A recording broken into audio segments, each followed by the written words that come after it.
से प्यार करता है। ऐसा प्रेमी ही महाराज रस का अधिकारी। गोपियों का प्रेम किस दर्जा पर है उसको शब्दों में बताया नहीं जा सकता। फिर भी वेदव्यास जी कुछ उसका आभास प्रदान करते हैं। एक बड़ा सुंदर श्लोक उन्होंने लिखा है भागवत में, आप लोग संक्षेप में जरा समझिएगा।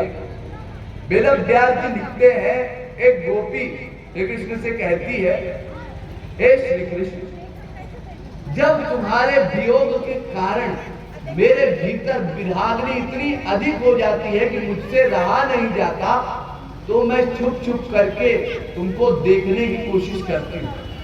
घर में झूठ बोल करके, बहाना बना करके किसी तरह से तुमको दूर से देखती हूँ। जब उतने में भी मन नहीं भरता तो तुम्हारे पास जाकर के बैठती। जब उतने में भी मन नहीं भरता तो बड़े ध्यान से तुम्हारे श्री चरणों को अपने हाथ में लेकर के अपने वक्ष से लगाती हूँ, अपनी छाती से लगाती हूँ, ताकि भीतर की विराग्नि कुछ शांत हो। लेकिन तुम्हारे वो चरण बड़े कोमल, उन चरणों से पता नहीं कैसे तुम जंगल के पथरीले कटरीले रास्तों पर चलते होगे। मुझे तो सोच करके आश्चर्य होता है।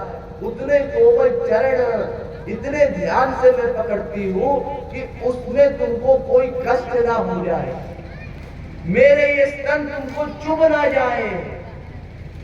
वेदव्यास जी कहते हैं, यत्रे सुजातु चरणाम्बुरुहं स्तनेषु गीता शनै प्रियदधीमहि कर्कशेषु तेनाटवी मसति तद्यतते किंचित् पूर्वादिभिर्भवति निर्भवतायुषानम्। भागवत के 10वें स्कंद के 34वें अध्याय का 31वां श्लोक। बड़े ध्यान से तुम्हारे सुख का ध्यान रखती हूं। सोचिए कितनी बड़ी बात है, क्योंकि अभी मैंने आपको बताया था कि जो दास से भाव से ठाकुर जी से प्यार करने वाले श्री कृष्ण जी महाराज हैं, वो अपने हाथ पैर पर कंट्रोल हो बैठे। और जितना ऊंचा आप प्रेम करेंगे उतना ही भीतर तड़पन होगी। ये नियम, जितनी ऊंची क्लास से आप प्यार करेंगे उतना ही अंतःकरण तड़पेगा ठाकुर जी को देख कर, उतनी भीतर हलचल होगी। उस हलचल में भी ये ध्यान रखना कि श्री कृष्ण को जरा भी कष्ट ना हो। हम लोग संसार में देखते हैं, संसार के छोटे मोटे प्यार में एक माँ जब अपने लड़के को जन्म देती है, तुरंत उसका पैदा हुआ बच्चा, तो उसको देख करके इतना प्यार उमड़ता है कि कई माएँ बच्चे को जब चिपटाती है तो जोर से चिपटाती है, तो बच्चा हाथ पैर यूं यूं मारता है। लोग कहते हैं, अरे ध्यान से, बड़ा कोमल शरीर है, बच्चा छटपटा रहा है, उसको कष्ट हो रहा है, तब जाकर के छोड़ा।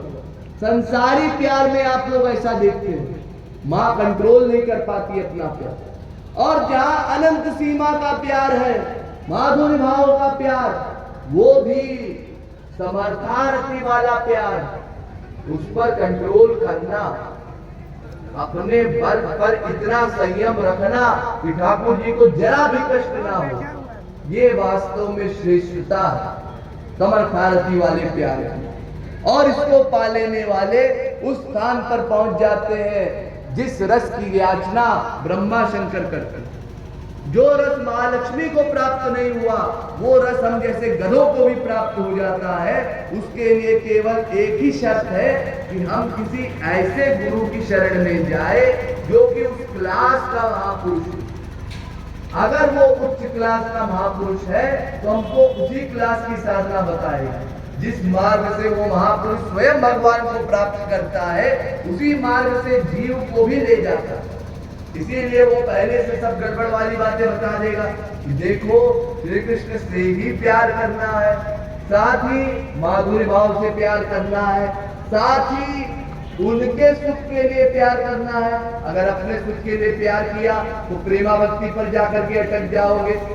अगर अपना सुख प्लस उनका सुख सोचा तो फिर तुम समंजसारथी वाले कहलाओगे, फिर तुम राग भक्ति पर जाकर के अटक जाओगे। और जब केवल उनके सुख के बारे में सोचोगे तब अनुराग भक्ति, भाव वेश भक्ति, महाभाव भक्ति तक कोई जीव जाता है। अब महाभाव में भी दो प्रकार होते हैं, बहुत ध्यान दीजिएगा, आपस में बात न करिए। महाभाव भक्ति में दो प्रकार है, एक रूढ़ महाभाव, एक अधिरूढ़ महाभाव। अधिरूढ़ महाभाव में भी दो प्रकार है, एक मादन, एक मोदन। मादन माने मादनाक्ष महाभाव, ये भाव केवल किशोरी जी में स्थित, और मोदन माने श्री कृष्ण में स्थित होने वाला भाव।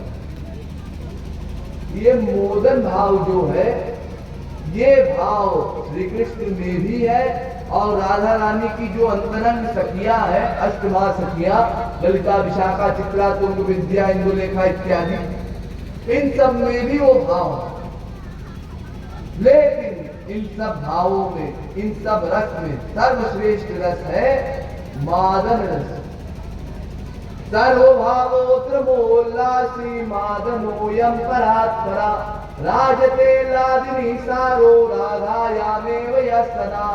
वो मादनाक्ष महाभाव केवल किशोरी जी में रहता, इसलिए ठाकुर जी भी किशोरी जी की उपासना करते हैं भक्त बन करके, और किशोरी जी से रस की याचना करते हैं। अस्तु, हम लोग ये बात समझ ले कि जब तक हम लोग माधुर्य भाव से प्यार नहीं करते, और उसमें भी श्री कृष्ण के सुख के लिए हम लोग प्यार नहीं करते, तब तक जो सर्वश्रेष्ठ रस है महाराज का रस, उस रस के हम लोग अधिकारी नहीं हो सकते। अब इसके बाद एक बात और समझने वाली, वो कौन सी? वो ये कि हम लोगों को ठाकुर जी की अनन्य भक्ति करनी है। इस पॉइंट पर आप लोग बहुत ध्यान देंगे। भगवान